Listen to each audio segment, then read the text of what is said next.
At some point, Nintendo's going to lock visuals behind an amiibo, aren't they?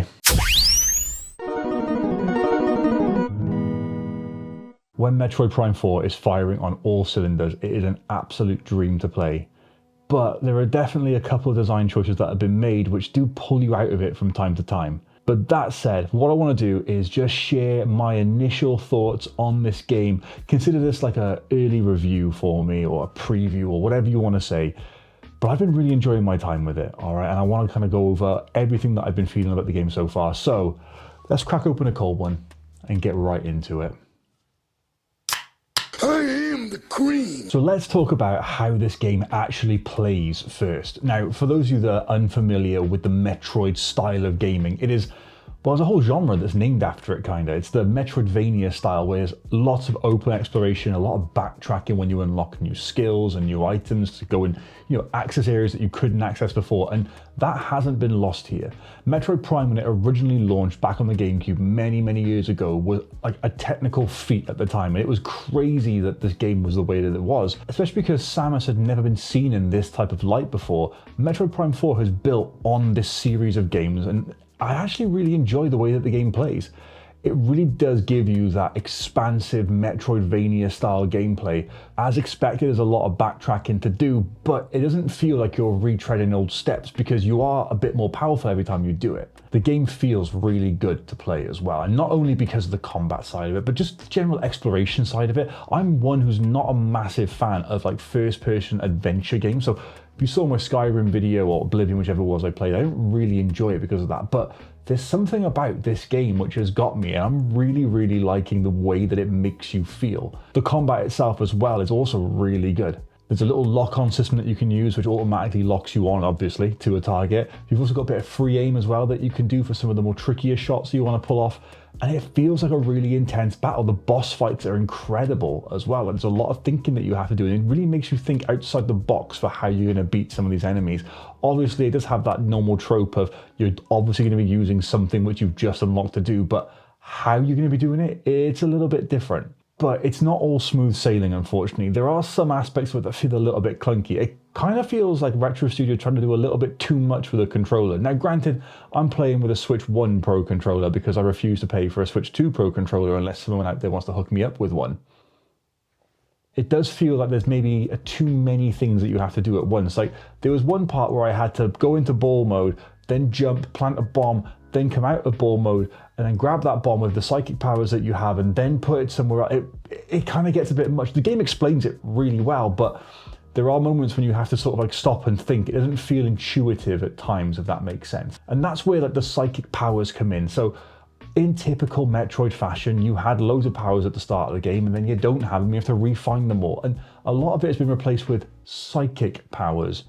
It's just a fancy way of giving this sort of game some like its own little charm and whatnot. For the most part, they're inconsequential in terms of what the name is. What they do is more important. And yeah, it buffs up Samus's arsenal quite a bit, and it gives you a lot to go with. But the game lets you upgrade these skills, upgrade your abilities, and upgrade the weapons that you have, and unlock more stuff on a very regular basis. So it's really good to have that serotonin and dopamine popping off all the time when you are unlocking new stuff. I, for one, could forgive a lot of the clunkiness of it, because when you figure it out, it's not too bad, but it does take a little bit of time, and it does take you out of the actual flow of the game to kind of figure these things out. But temp, I hear you ask, how does the game look? Incredible, like it is gorgeous. The game runs at 4K 60, and it's just a feat to behold on that console. And I say that because the Switch 2 is not the most powerful console in the world, and we'd be lying to ourselves if we thought it was, but the game looks absolutely gorgeous. There's so many little nuances that come through with the visuals, and there was something which happened which made me go, oh, they've still got it.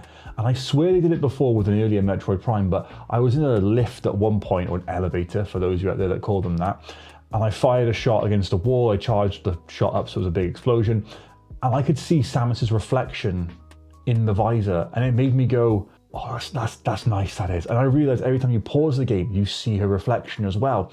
And it's just these little, they mean nothing, but those little bits of detail really add up. So I've done like 3 areas in the map so far, and each one has its own like unique look to it. Yes, they're all in space, but they are just gorgeous.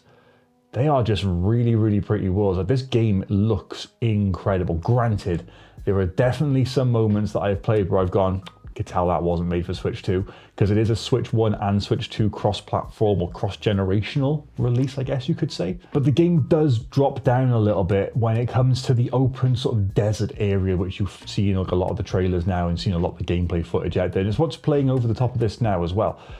It just looks barren. Like, it kind of made me wonder like why it was there. Like, it doesn't look like it's bad. It just doesn't look like it's got anything to do. Like, the whole area just looks empty. And I get it, it's a desert. But it just kind of feels a bit weak, given how detailed some of the other areas were. But this is also where another part of the design comes in, and that's the audio side of it. And whilst we're talking about the desert, there's no music whilst you're on the bike. Well, there's a little bit of music. It makes it feel really atmospheric. And there's been a lot of hubbub going around about how Nintendo have kind of locked the music for this game behind a paywall, essentially, with an amiibo required for it, or I think you have to get like 100% in the scan logs for it. I didn't mind. I'm going to be honest, I didn't mind. It made you feel lonely when you're out there. And that's what you want to feel when you're playing a Metroid game. You are alone out there. And we'll get on to how you're not actually alone in this one in a bit. But you're meant to be feeling like you are like this lone bounty hunter out there trying to save the planet, trying to save stuff. Having loads of like pumping music playing all the time would not add to that. And I, for one, don't really mind what they're doing in the desert. The rest of the atmosphere though, it's just incredible. When the music's pumping in like boss fights and like when you're doing these really intense battles, it's so good. And then when you're going around like the more explorationary side of stuff, just the atmosphere that is created with it is just gorgeous. I really, really enjoyed that. Then there comes the voice acting, which grinded on me so much. And it's been a big of a hot topic whilst people have been talking about this game, is that there are side characters in it. And they do really pull you out of it. I've only met one so far, but as soon as I met someone and they started telling me about how to open up the map or make sure I use the save room, I'm like, my brother, I know. This is Metroid Prime 4, the fourth one. I've played these games before. I know what you want me to do. I know what to expect. I've played video games. Please do not baby me with it. And that was the bit what I was saying was kind of pulling me out of it, was I was really engrossed in this world, and all of a sudden I've got a reminder to go and save my game, or a reminder to check the map, or like just little things that just kind of pull you out of it. I just don't see the point in it. If it was an optional thing that I could turn off, great, but I couldn't find an option to turn that off. So the voice acting gets a bit of a down mark in for me, because it was just a bit whiny, a bit graty. Like, it wasn't terrible, but it was just like, oh, I don't really want that. And whilst we're talking about things that kind of pulled me out of the gameplay experience, there was one section where it felt like I was playing a Metroid version of Mario Kart, where I had to drive the bike, which is called Viola, I think it is, or Viola, I could be wrong, I'm sorry if I'm butchering that, around like these tracks and do different like challenges so I could prove that I was good enough to drive it. It just felt really weird. Like, it didn't feel like Metroid. Like, it felt like it was shoehorned in from another game or a different project that they were working on. Someone really liked that concept. So for me, it didn't hit. Like, it felt really weird that I was driving around this track doing these missions to then only like forget most of it when I have to go out in the real world and ride around. So that pulled me out of it. The side characters pulled me out of it, and some of the clunkiness of the game pulled me out. But I'm gonna be real with you. I really enjoyed my time with it.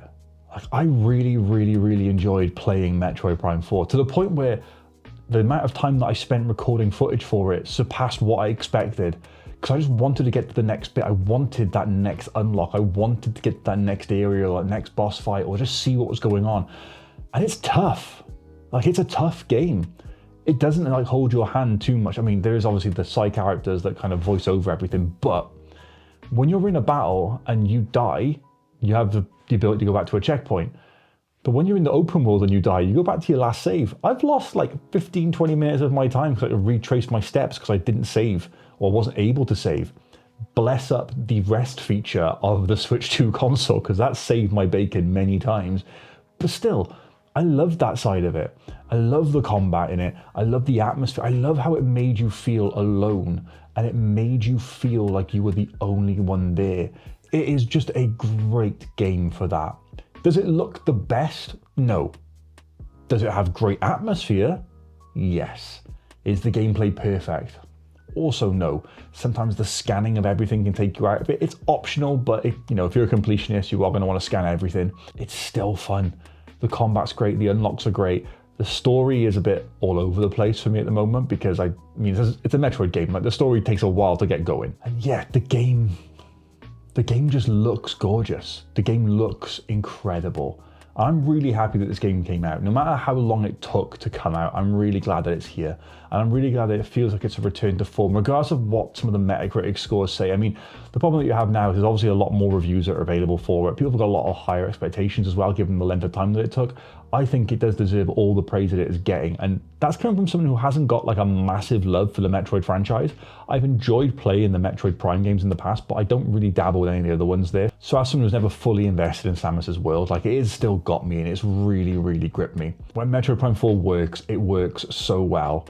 Yes, there's bits that pull you out of it, but for the most part, it has definitely got its claws stuck in me and I cannot wait to play more. I'm really hoping at some point we get to kill Miles because I do not want him in my game anymore.